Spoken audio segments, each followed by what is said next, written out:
Para finalizar el tema de movimiento armónico, y ya que en el mismo hemos introducido a este científico Robert Hooke, contemporáneo de Newton, del cual la historia de la ciencia nos guarda un especial apartado que vamos a tratar de traer ahora acá con ustedes. Cabe destacar que Newton, de alguna forma u otra, se podría decir que era un enemigo de Hooke. Hooke era lógicamente era un físico experimental, no era un físico teórico, no era una persona tal vez que dominara las matemáticas. Y Newton, dice la historia, que tuvo sus principios y tuvo su Principia, o si se quiere, tuvo su mecánica, elaborada bastante tiempo antes de haberla publicado, precisamente por temor a recibir críticas de Robert Hooke. Parece mentira que tal vez Newton pudo haber publicado sus memorias o su trabajo 10 años antes, y lógicamente eso hubiera corrido también la historia que hoy en día estamos viviendo. 10 años de adelanto de la mecánica podría ser hoy en día 10 años de adelanto de la tecnología. ¿De qué tenía miedo Newton? Sobre todo de la ley de gravitación. Si bien él tenía una expresión matemática y racional para la ley de gravitación, como le hemos visto, Newton desconocía el mecanismo y a eso lo preocupaba, porque Newton quería de alguna forma u otra entender la gravitación y no conocerla. Y creo que si hoy en día despertara a Newton de su tumba, se daría cuenta que todavía seguimos sin entenderla.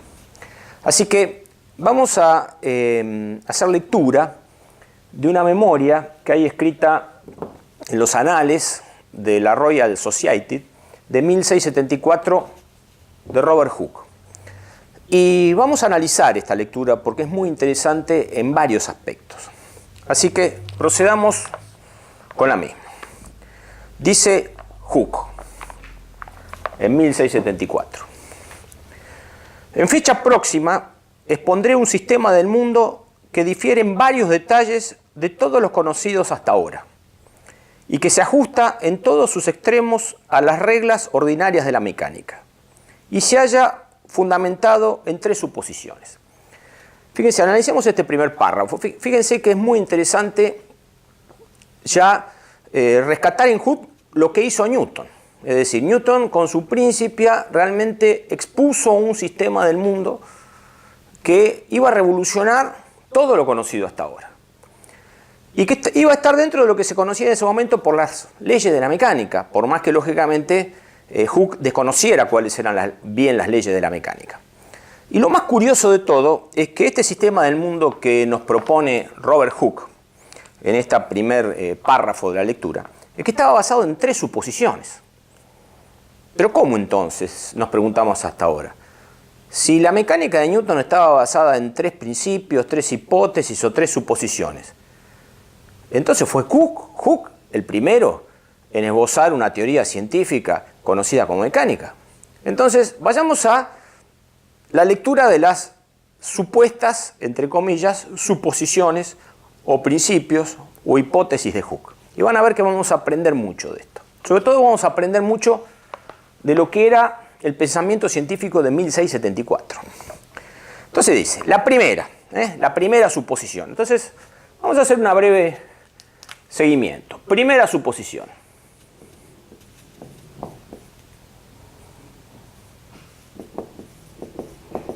Primera. Que podríamos llamar la primera ley de Hooke, si se quiere. Y fíjense que es muy curioso que acá es una promesa la que él hace. Ni siquiera nos trae las suposiciones en concreto. Él piensa que van a ser estas 3 las que él va a elaborar. Dice, en la primera es la que todos los cuerpos celestes, sin excepción alguna, tienen una atracción gravitatoria hacia su propio centro, gracias a la cual no solo atraen sus propias partes e impiden su desintegración, tal como observamos en el caso de la Tierra, sino que también atrae a todos los demás cuerpos celestes que se hallan bajo su radio de acción. Entonces fíjense que acá me habla de gravitación. O ley de gravitación. Entonces fíjense que ya vamos mal, porque nosotros sabemos que la ley de gravitación universal es, digamos, una formulación racional para una fuerza, pero no es un principio de la mecánica. O sea, Newton escribió la mecánica, escribió sus 3 principios y nos dio a su vez el mecanismo matemático o el formalismo matemático bajo el cual actúa la fuerza de la gravedad, que él llega a esa deducción a través, si se quiere, de la mecánica de Kepler. Entonces ya Hooke está equivocado en esto, porque él piensa que una de las leyes de la mecánica es esta, y esta no es una de las leyes de la mecánica. Pero fíjense cómo es interesante cómo Hooke va describiendo la gravitación, que de alguna forma u otra nos empieza a mostrar cuál era el grado de entendimiento, de conocimiento que se tenía en la época acerca de lo que era la gravitación. Fíjense que habla de que todos los cuerpos tienen una atracción hacia su propio centro y que no solamente atraen sus propias partes, fíjense que ellos se daban cuenta de que la Tierra atraía a todos los cuerpos e impedía la desintegración, es decir, hacía que todas las piedras o todos los objetos estuvieran sobre la superficie de la Tierra, o sea, la Tierra atraía todas sus partes para que no se desintegrara, sino que también se atraían entre ellos mismos a todos los cuerpos celestes, o sea, la Tierra atraía a la Tierra atraía al Sol atraía a la Tierra, es decir, ya se hablaba, digamos, de esa atracción. Ahora bien,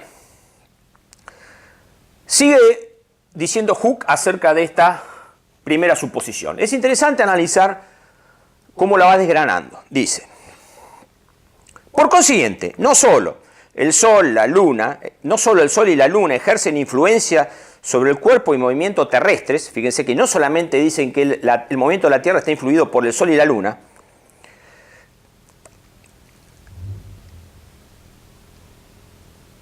influencia que se manifiesta en forma recíproca. Fíjense que de acá de alguna forma u otra está esbozando el tercer principio de Newton, se habla de la reciprocidad, habla de la acción y de la reacción.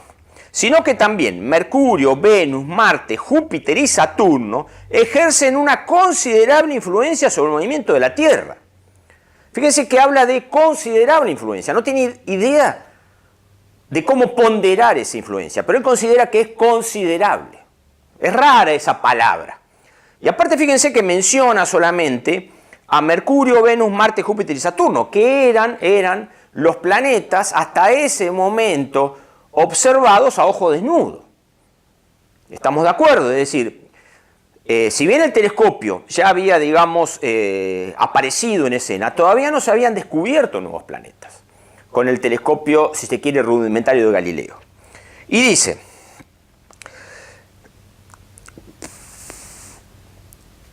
volvemos a la lectura. Por consiguiente, no solo el Sol y la Luna ejercen influencia sobre el cuerpo y movimiento terrestres, influencia que se manifiesta en forma recíproca, sino que también Mercurio, Venus, Marte, Júpiter y Saturno ejercen una considerable influencia sobre el movimiento de la Tierra, en virtud de la fuerza atractiva, del mismo modo que la correspondiente poder atractivo de la Tierra tiene una influencia considerable sobre el movimiento de los planetas. O sea, que habla de una ley, de la cual él no menciona cuál es la forma matemática de esa ley, la desconoce, sabe que es de atracción y sabe que es mutuo. O sea que en definitiva está mezclando un poco, si se quiere, lo que es la gravitación con lo que es el tercer principio de Newton, que es la ley de acción y reacción. Por más que ya está hablando de que aparentemente las fuerzas vienen de a pares. Eso vamos como la primera, digamos, suposición. Con esta suposición no vamos a ningún lado. Vamos con la segunda suposición, la segunda, que también es muy interesante.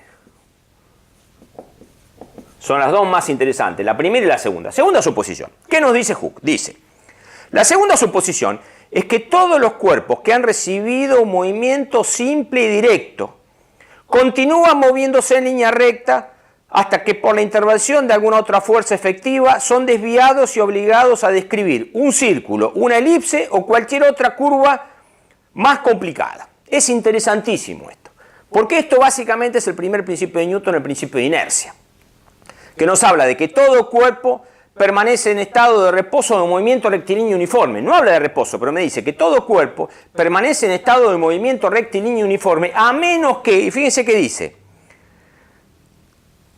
que han recibido un movimiento simple y directo. Es decir, el movimiento rectilíneo y uniforme lo describe Hooke como un movimiento simple y directo, con esa terminología. Es muy interesante ver esto.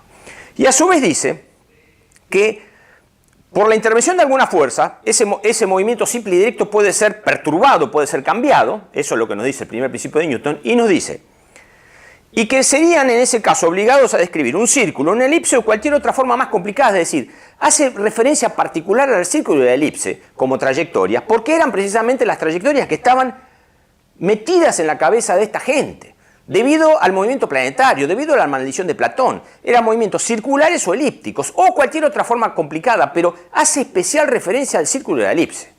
Nosotros diríamos hoy en día que cambia la trayectoria. No haríamos referencia a qué tipo de trayectoria describiría, como nos dice el primer principio de Newton. O sea que la segunda suposición es el primer principio, que lógicamente él lo conocía por Galileo y por Descartes. Es decir, era un principio ya conocido para la época. Entonces, con esta vamos bien. Con esta vamos bien. Esta tiene un ok. Esta no. Y vamos con la tercera. A ver qué nos depara la tercera suposición de Hooke. A ver qué nos dice. Vamos con la tercera. Dice, la tercera suposición es que estas fuerzas atractivas, y fíjense que vuelve con la gravitación, vuelve sobre la primera. O sea, yo pregunto a Hooke, ¿por qué no las metió todas acá? ¿Por qué la primera y la tercera no las puso juntos? Fíjense que acá, gravitación de vuelta. Ahora la vamos a terminar de leer, pero fíjense lo que les preocupaba el tema de la gravitación. Fíjense cómo estaba metida la gravitación dentro del pensar y del razonar de esta gente, que para ellos era aparentemente todo. Entonces dice, la tercera suposición es que estas fuerzas atractivas son tanto más poderosas en su acción cuanto más próximos a sus centros esté situado el cuerpo sobre el que actúan. Fíjense, me está diciendo que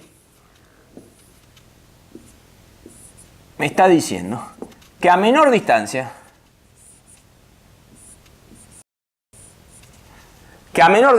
mayor fuerza. O sea, de alguna forma u otra, está, si se quieren, imaginando a qué ley matemática deben responder. O sea, la ley tiene que de alguna forma u otra tener en cuenta de que a menor distancia mayor fuerza, pero no sabe si esa ley es inversamente cuadrática, inversamente cúbica, no tiene la menor idea. Entonces dice, sin embargo dice, no he verificado experimentalmente según qué regla de proporcionalidad varían la fuerza con la distancia. O sea, no sabe, no lo ha verificado experimentalmente, porque Hooke era un experimental y Newton era un matemático y teórico fundamentalmente. También era experimental. Pero es imposible, con la tecnología que tenía Hooke en ese momento, que hubiera construido una balanza como la de torsión que ejecutó Cavendish prácticamente 150 años después de esto, para poder determinar experimentalmente la ley de gravitación. La balanza de torsión que se construyó la verificó, pero la determinación fue una determinación teórica. Fíjense, dice, no he verificado experimentalmente según qué regla de proporcionalidad varían las fuerzas con las distancias, pero es una idea que, seguida como merece serlo, debería ayudar a los astrónomos a reducir todos los movimientos celestes a una ley determinada, la cual dudo que pueda encontrar jamás prescindiendo de la presente suposición, o sea, prescindiendo de la siguiente ley. Tenía razón.